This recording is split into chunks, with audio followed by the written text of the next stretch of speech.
오늘은 시편 109편 26절부터 31절까지 말씀입니다. 함께 읽겠습니다. 여호와 나의 하나님이여 나를 도우시며 주의 인자하심을 따라 나를 구원하소서. 이것이 주의 손이 하신 일인 줄을 그들이 알게 하소서. 주 여호와께서 이를 행하셨나이다. 그들은 내게 저주하여도 주는 내게 복을 주소서. 그들은 일어날 때에 수치를 당할지라도 주의 종은 즐거워하리이다. 나의 대적들이 욕을 옷 입듯 하게 하시며 자기 수치를 겉옷같이 입게 하소서. 내가 입으로 여호와께 크게 감사하며 많은 사람 중에서 찬송하리니 그가 궁핍한 자의 오른쪽에 서사 그의 영혼을 심판하려 하는 자들에게서 구원하실 것이미로다. 아멘. 시편 109편은 참 인간적인 기도를 담고 있는 시편입니다. 앞에서 우리가 쭉 읽어왔지만 원수에게는, 이 대적에게는 이 벌을 주시고 저주를 주시고, 그리고 하나님을 따르는 나에게는 은혜를 주십시오라고 하는, 어떻게 보면 참으로 인간미 넘치는 그런 기도문인 것을 알게 됩니다. 그런데 오늘 이 시편의 마지막을 보면, 이 109편의 마지막에 30절과 31절에 보면 이렇게 상대를 향해서, 원수를 향해서, 대적을 향해서 비난하고 저주의 말을 퍼붓던 그 다윗이 마지막에는 감사와 찬송으로 이 시편을 마무리하는 것들을 보게 됩니다.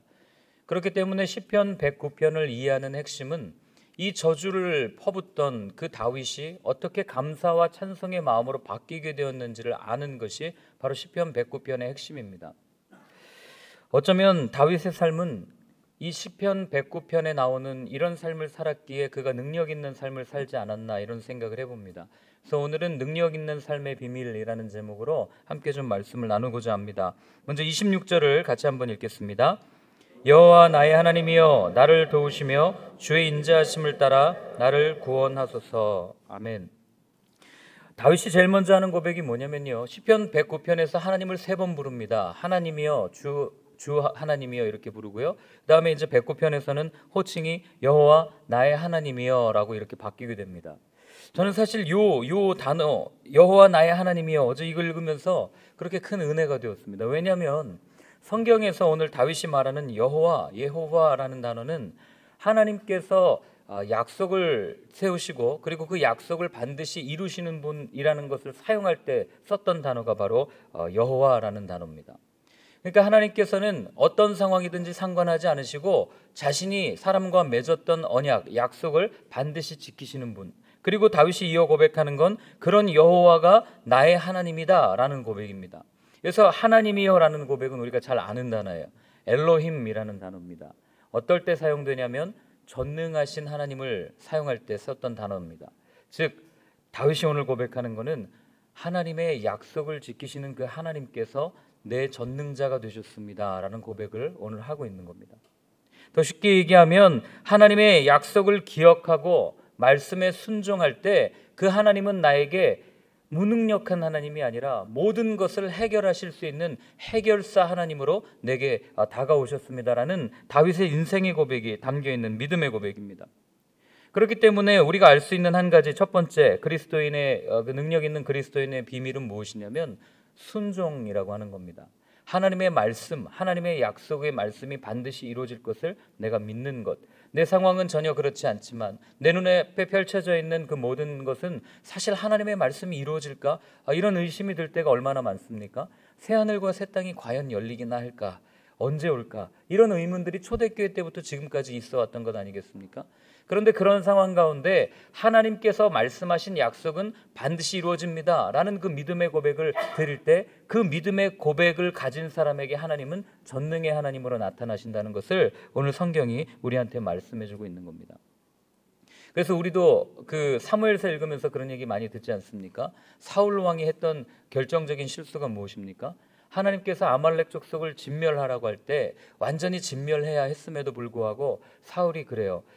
진멸할 것들 중에서 가만히 보니까 양과 염소 중에 괜찮은 게 있어서 이거를 하나님께 드리려고 내가 남겨두었습니다. 이렇게 얘기합니다. 그때 사무엘이 뭐라 그럽니까? 우리가 다 아는 대로 이렇게 얘기하지 않습니까? 여호와께는 번제와 다른 제사를 그의 목소리를 청종하는 것을 좋아하심같이 좋아하겠습니까? 라고 이야기하면서 얘기한 게 순종이 제사보다 낫고 듣는 것이 수량의 기름보다 낫습니다. 이렇게 얘기하지 않습니까?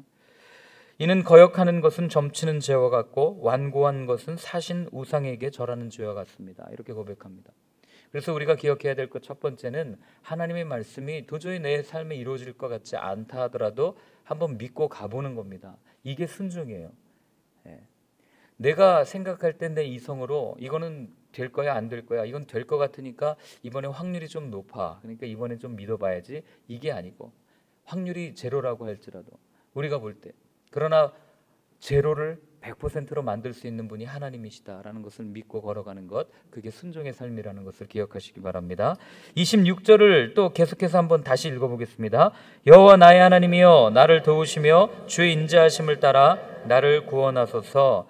저는 사실 26절을 읽을 때마다 참 위대한 기도문이구나라는 생각을 합니다. 이 26절을 한마디로 말하면 이런 겁니다. 하나님, 내 힘으로는 아무것도 할 수 없습니다. 주님만이 하실 수 있으니 나를 좀 도와주십시오. 내가 할 수 있는 것이 아무것도 없다라고 하는 자아의 포기를 이야기합니다. 우리는 쉽게 포기하는 사람들을 보면서 그렇게 얘기하기도 해요. 참 무능력하구나 라고 평가하기도 합니다. 자기 실력이 없으니까 그냥 중도에 포기하는 것 아닌가, 이렇게 질문하기도 합니다. 그러나 오늘 이 다윗이 말하는 자아의 포기, 하나님 나는 아무것도 할 수 없습니다라는 고백은 그런 포기가 아닙니다. 정확하게 얘기하면 포기 안에 감추어져 있는 기대를 이야기하고 있습니다. 무슨 말이냐면 내 의지, 내 경험, 내 능력으로는 아무것도 할 수 없습니다. 그렇기 때문에 아버지의 뜻을 구하고 하나님은 하실 수 있기 때문에 하나님이 어떻게 행하시는지 내가 기대하고 보겠습니다. 이런 의미를 가지고 있는 문장입니다. 즉 무슨 얘기예요? 하나님께서 어떤 일을 행하실지를 늘 기대했던 다윗의 삶을 보게 되는 거죠. 바울의 표현대로라면 나는 온전히 죽고 예수로 사는 사람, 이게 다윗의 삶 아니겠습니까? 가치관이 완전히 변화되었음을 보여주는 것을 오늘 본문은 말해줍니다. 하나님께서 행하실 기대감으로 충만해져서 내 자아가 내가 할 수 있는 것을 모든 것을 포기하는 이런 자아의 포기가 사실은 그리스도인의 첫걸음인데, 왜냐하면 우리가 그분을 전적으로 신뢰하지 않습니까? 전적으로 신뢰한다는 얘기는 나보다도 더 믿는다는 얘기거든요. 그렇기 때문에 내가 할 수 있는 게 없고 그분이 하시면 됩니다라는 고백으로 우리는 살아가는 사람들입니다. 그런데 말씀 앞에 나 자신이 온전히 죽지 않으니 어떤 일이 일어납니까? 오늘의 교회가 이렇게 어려운 이유가 바로 거기 있지 않습니까? 나의 달려갈 길과 주 예수께 받은 사명, 곧 은혜의 복음을 증언하는 일을 마치려 하면은 나의 생명을 조금도 귀한 것으로 여기지 아니한다는 자기 생명의 포기, 자아의 포기가 없으니까 어떻게 하면 내 생명을, 어떻게 하면 내 존재를 더 화려하게 꾸밀 수 있을까? 내 스펙을, 내 경력을, 내 명성을 높일 수 있을까를 고민하니 이 시대가 하나님의 일하심을 볼 수 있겠습니까? 우리는 하나님의 일하심을 본다고 이야기하면서 그 하나님의 일하심이 나에게 집중되기를 바라는 그런 욕망을 가지고 있는 그런 모습들을 보일 때가 얼마나 많습니까? 그러니 내 욕망에 감추어져 하나님을, 내 욕망이라는 그 안경을 끼우고 하나님을 보니 우리가 하나님의 모습을 제대로 볼 수 있겠습니까? 그렇기 때문에 여러분 기억하십시오. 하나님께서는 당신의 말씀 앞에 우리의 자아를 완전히 내려놓게 하십니다. 아니 갈기갈기 찢어 놓으십니다. 비참할 정도로, 힘들 정도로. 아니 하나님 대체 왜 나에게 이렇게까지 하십니까? 라는 질문을 하게 하실 때가 있습니다. 그런데 그 이유는 무엇입니까? 하나님을 알아가게 하기 위해서 하나님께서 그런 일들을 허락하신다는 겁니다. 못 알아들으니까요. 그렇게 하지 않으면. 그 출애굽기를 보면 광야에서 나왔던 이스라엘 백성들, 민수기의 광야의 여정들을 이렇게 보면 애굽 사람, 이스라엘 사람들이 뭐라고 불평합니까? 적나라하게 얘기하지 않습니까? 애굽에 부추가 먹고 싶습니다. 애굽에는 오이도 있고 고기도 있고 먹을 것이 많은데 우리는 여기는 지금 아무것도 없습니다. 그러면서 그들이 끊임없이 애굽을 다시 향해서 그 마음을 쏟아내는 것들을 보지 않습니까? 그때만 그랬습니까? 남유다 때는 어떻습니까? 북이스라엘은 어떻습니까? 끊임없이 애굽의 그 강한 힘과 그 강한 것들을 의지하려고 하다가 친애굽 정책이냐 친바벨론 정책이냐를 펴다가 결국에는 멸망하는 게 그들의 역사가 아니겠습니까?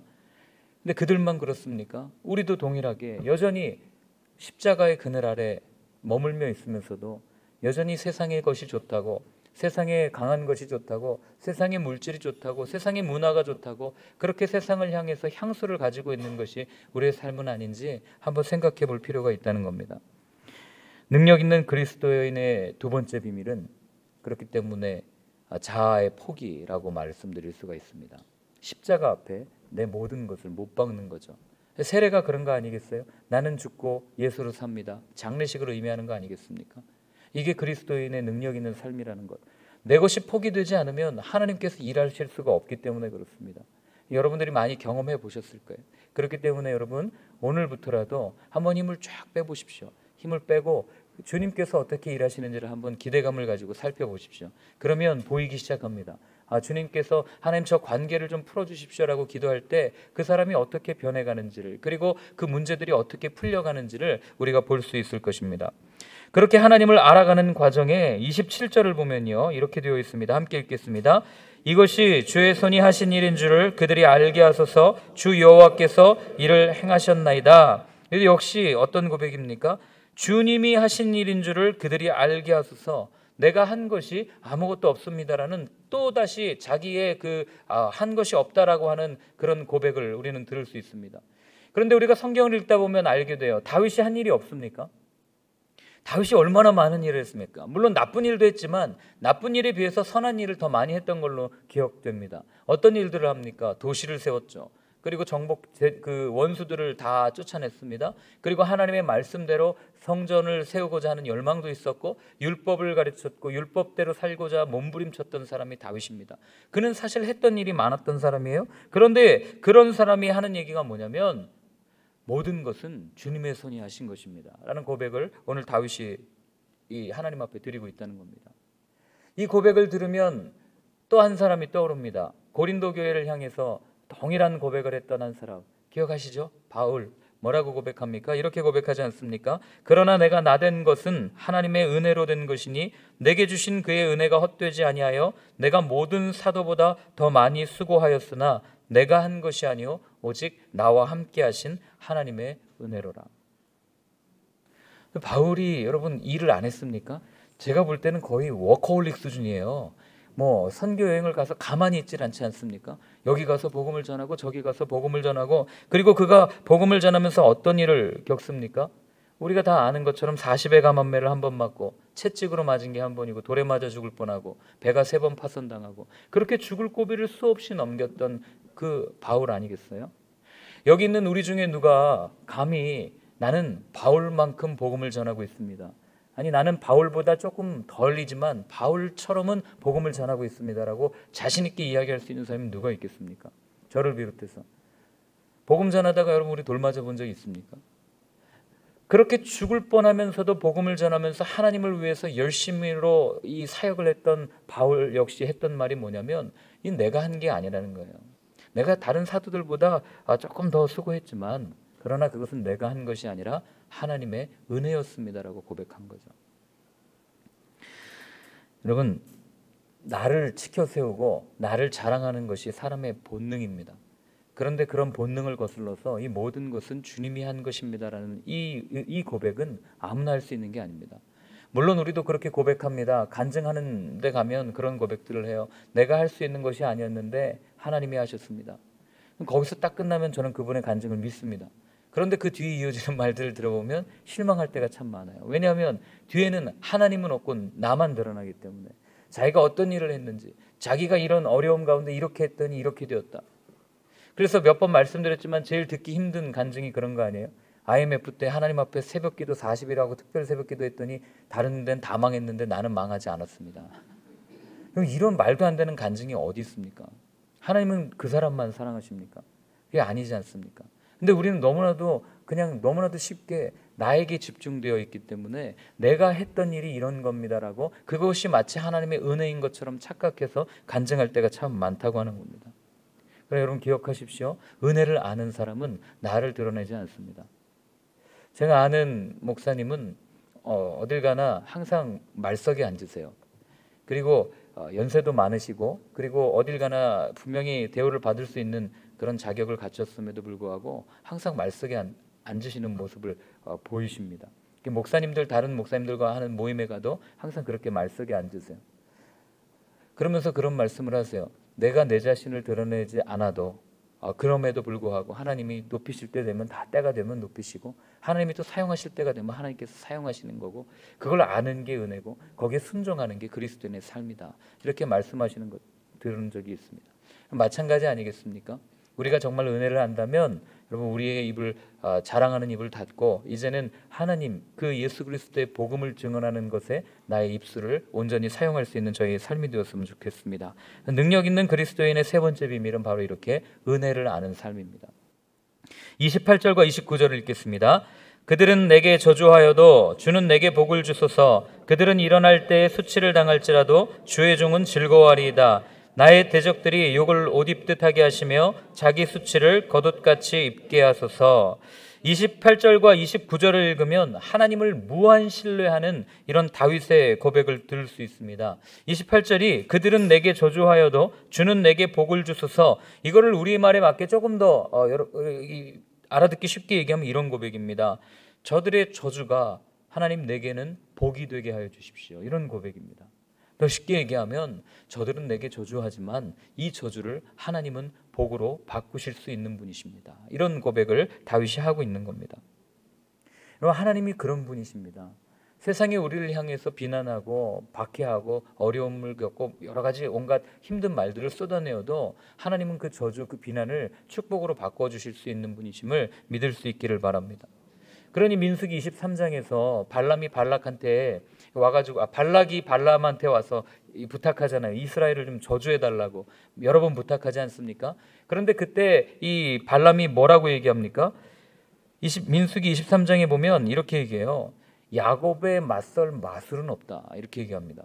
그리고 이스라엘에 맞설 술법도 없다. 이제 사람들이 뭐라고 고백하냐면 거꾸로 야곱과 이스라엘에게 거꾸로 우리가 물어야 될 겁니다. 어떻게 묻냐면 하나님이 하신 일이 어찌 그리 크냐고 물어야 될 겁니다. 이게 민수기 23장 23절에 나오는 말입니다. 세상 사람들이 보고 그들은 저주하려고 그렇게 부단히 노력했지만 어떻게 저렇게 복을 받고 어떻게 저렇게 하나님께서 주신 가나안 땅을 향해서 저렇게 평안하게 걸어갈 수 있겠는가라고 오히려 우리가 물어야 될 겁니다. 라고 그렇게 이야기하는 것들을 보게 됩니다. 저주를 바꾸어 복이 되게 하신 하나님의 모습을 믿지 않는 사람들이 고백한 겁니다. 저는 우리의 삶을 통해서 세상 사람들이 그렇게 고백했으면 좋겠어요. 저들에게는 마술도 통하지 않습니다. 저들에게는 어떤 술법도 통하지 않습니다. 어떤 방법도 통하지 않습니다. 역시 하나님의 사람은 다릅니다. 이런 고백을 듣는 저와 여러분들의 삶이 되기를 바랍니다.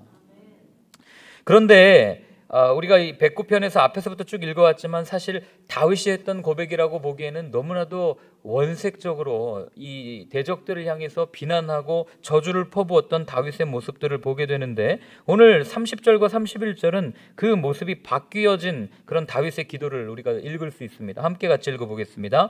내가 입으로 여호와께 크게 감사하며 많은 사람 중에서 찬송하리니 그가 궁핍한 자의 오른쪽에 서사 그의 영혼을 심판하려 하는 자들에게서 구원하실 것이미로다. 아멘. 어느샌가 그의 기도가 불평과 원망과 저주가 아니라 하나님 앞에 감사합니다, 하나님 앞에 찬송합니다 라는 것으로 바뀌어지는 것을 봅니다. 여러분 어떻게 이렇게 바뀔 수 있었겠습니까? 다윗이 갑자기 하룻밤 사이 아니면 기도하는 도중에 하나님의 환상을 보았겠습니까? 그게 아니라 사실 다윗이 이렇게 기도하는 것은 우리도 겪고 있는 현실입니다. 그리스도를 닮아가는 과정, 이것을 우리는 성화라고 이야기하는데 그 성화의 과정을 생각해 보면 답이 나옵니다. 처음에 예수님을 알고 그 하나님의 말씀을 듣다 보니까 그 말씀에 어느샌가 순종하게 되고 그 말씀에 순종하면서 하루하루 이렇게 살아가다 보니까 끊임없이 죄를 추구하는 내 자아를 십자가에 못 박게 되고 십자가 앞에서 내가 온전히 죽게 되니 은혜를 알아가고 은혜를 알다 보니 내 자신이 얼마나 추한지를 알아가는, 그래서 끊임없이 자기 자신을 성찰하는 결과가 오늘 이렇게 하나님 저 원수들을 좀 저거 제거해 주십시오 이렇게 기도하던 다윗이 하나님 앞에 감사하며 찬양하는 모습으로 바뀐 것 아니겠습니까? 다윗만 그렇습니까? 성경에 나오는 이사야는 어떻습니까? 하나님을 보았습니다. 그때 그가 그렇게 고백합니다. 화로다 나여 죽게 되었도다 이렇게 얘기합니다. 나는 입술이 부정한 사람이로다. 하나님 나는 아무것도 할 수 없는 죄인입니다. 이런 고백이거든요. 그리고 나서 그렇게 자기 자신을 알아간 결과, 그렇게 하나님 앞에 자기 자신, 하나님의 말씀 앞에 자기 자신을 세운 결과 그는 나중에 하나님의 말씀을 대언하는 선지자가 되었습니다. 또 베드로는 어떻습니까? 이 깊은 데 가서 그물을 던지라는 예수님의 말씀에 순종했습니다. 그리고 그물을 건졌더니 물고기가 어마어마하게 잡힌 거예요. 그랬더니 그때 하는 베드로의 고백이 뭡니까? 주님, 나를 떠나십시오. 나는 죄인입니다. 이런 고백을 한 후에 그가 예수님을 온전히 따랐던 그런 모습들을 우리는 볼 수 있지 않습니까? 마찬가지로 여러분, 우리가 그분 앞에 우리의 생각, 우리의 마음, 우리의 의지를 드러내면 드러낼수록 우리가 할 수 있는 고백은 하나님, 나는 죄인입니다라고 정직하게 고백할 수밖에 없는 겁니다. 다윗은 원수를 사랑하며 기도하려 했지만 정작 기도의 자리에서 그의 입에서 나온 말은 상대를 향한 폭언에 가까운 비난과 저주의 말이었습니다. 그가 이중적이고 가식적이어서 그런 것입니까? 아니죠. 우리 앞에서 우리 성 목사님이 얘기했던 것처럼 그는 정직하게 기도했던 겁니다. 하나님 앞에 솔직하게. 우리가 그 기도에 대한 오해 중에 하나는 뭐냐면, 기도를 하면 할수록 내 자신을 가리고 내 소원을 하나님께 아뢰면 어느샌가 기도가 내 안에 채워진다, 내 것이 채워진다라고 생각할 때가 참 많다는 겁니다. 근데 여러분, 그렇지가 않습니다. 기도라는 거는요, 하나님 앞에 우리의 이 모든 것들을 토해내는 과정이에요. 내 안에 있는 게 다 비워지는 과정입니다. 내 욕심, 내 탐욕, 내 시기와 질투로 가득했던 내 마음에 있는 것들을 하나님 앞에 다 토설해 놓고 내 자아, 내 것을 추구하는 그 왕좌, 보좌를 이제 내가 앉는 것이 아니라 예수님께 내어드리는 그 과정이 기도의 과정이라는 것을 여러분들도 아실 것입니다. 그렇기 때문에 기도는 내 것이 온전히 쏟아내어지는, 그래서 하나님의 것으로 채워지는 성숙의 과정이다라고 어떤 신학자는 말한 것 아니겠습니까? 우리는 기도하면서 또 하나님이 내가 모르는 내용을 구한다고 생각해요. 하나님이. 그런데 여러분, 그거 아세요? 하나님은 우리의 모든 것을 다 아시는 분이시라면서요. 하나님이 내 걸 다 알고 있는데 내가 하나님한테 이렇게 숨기면서 기도한다. 여러분, 자녀를 키우다 보면 알지 않습니까? 얘가 거짓말을 하는지 안 하는지 알잖아요. 근데 얘는 내가 거짓말을 하는지를 모르고, 자녀는 엄마 아빠한테 거짓말을 하잖아요. 마치 안 한 것처럼. 그런데 그걸 다 알고 있는 부모는 처음에 아이가 어릴 때는 그 모습이 귀여우니까 그렇게 넘길 수 있지만, 이게 반복되다 보면 얼마나 속상하겠습니까? 얼마나 마음이 아파요. 얘가 왜 거짓말을 하지? 얘가 내가 무섭나? 얘가 뭔가 잘못됐나? 나와의 관계가 어떤 문제가 있나? 그런 생각하지 않겠습니까? 마찬가지로 하나님께서 우리의 모든 것을 알고 계신데 우리가 거짓말을 한다고 한번 생각해 보십시오. 우리가 모든 것을 꽁꽁 숨겨놓고 마치 우리가 뭐라도 된 것처럼 거룩한 모습으로 하나님 앞에 그렇게 기도하는 모습, 그걸 예수님은 위선자라고 그랬거든요. 그런 모습으로 기도한다고 생각해 보십시오. 한두 번은 하나님이 그래, 어리니까 그럴 수 있지 라고 받아주실 수 있겠지만, 그러나 그 모습이 반복되면요, 하나님이 우리를 어떻게 보시겠습니까? 더 나아가 그렇게 기도하는 우리 기도는 어떻게 되겠습니까?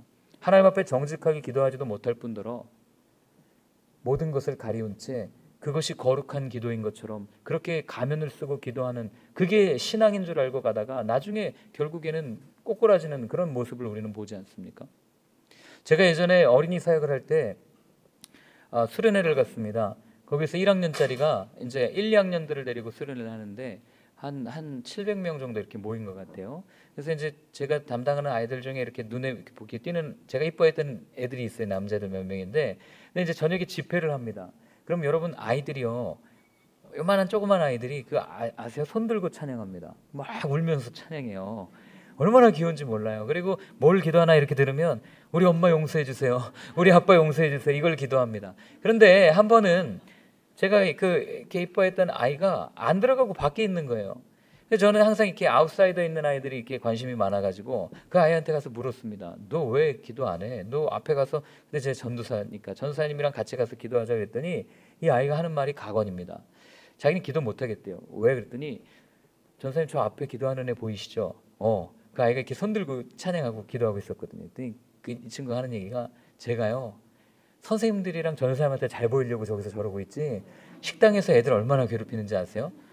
욕을 얼마나 하는지 아세요? 그리고 제가 뒤에서 얼마나 친구들을 못 살게 구는지 아세요? 이 얘기를 하는 거예요. 그래서 제가 어떻게 말을 할까 한참 고민을 하다가 그래도 가서 같이 예배드리자 했더니 끝까지 들어가기 싫다는 거예요.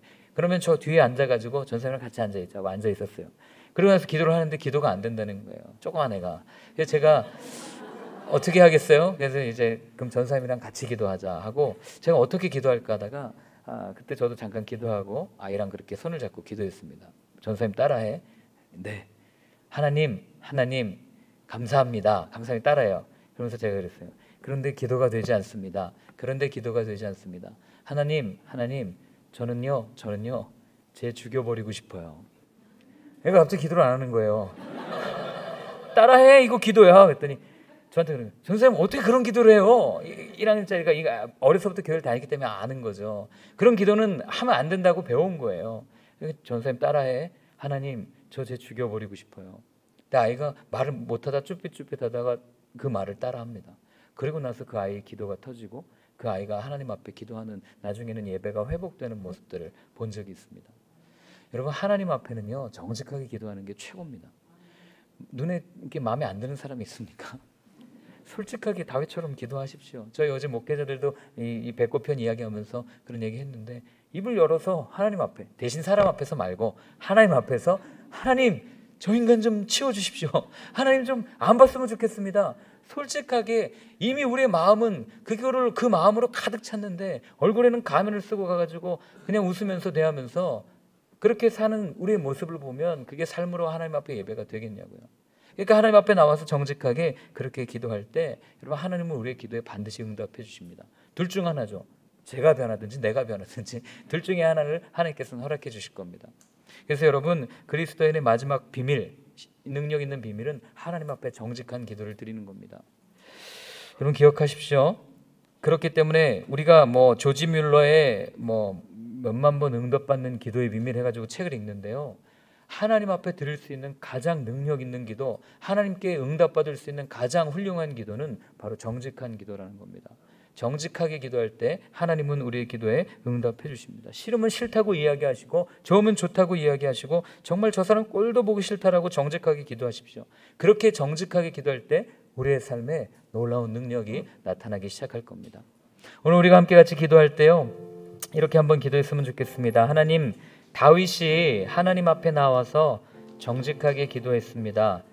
처음에는 하나님, 저 원수들도 사랑하고 싶다는 마음을 가지고 나왔겠지만, 그러나 기도를 하면 할수록 마음에 쾌쾌하게 묵혀있던 그 오래된 감정들, 내 안에 쌓여있던 그 한들이 쏟아져 나오면서, 하나님 나는 저 사람 너무나도 싫습니다. 하나님 나는 이 관계가 너무나도 어렵습니다. 하나님 나는 내 믿음을 지키는 것이 너무나도 힘듭니다라고 정직하게 기도할 때 그의 기도를 결국에는 감사와 찬양으로 바꾸어 주셨던 것처럼, 하나님 오늘 우리가 그렇게 하나님 앞에 정직하게 기도합니다.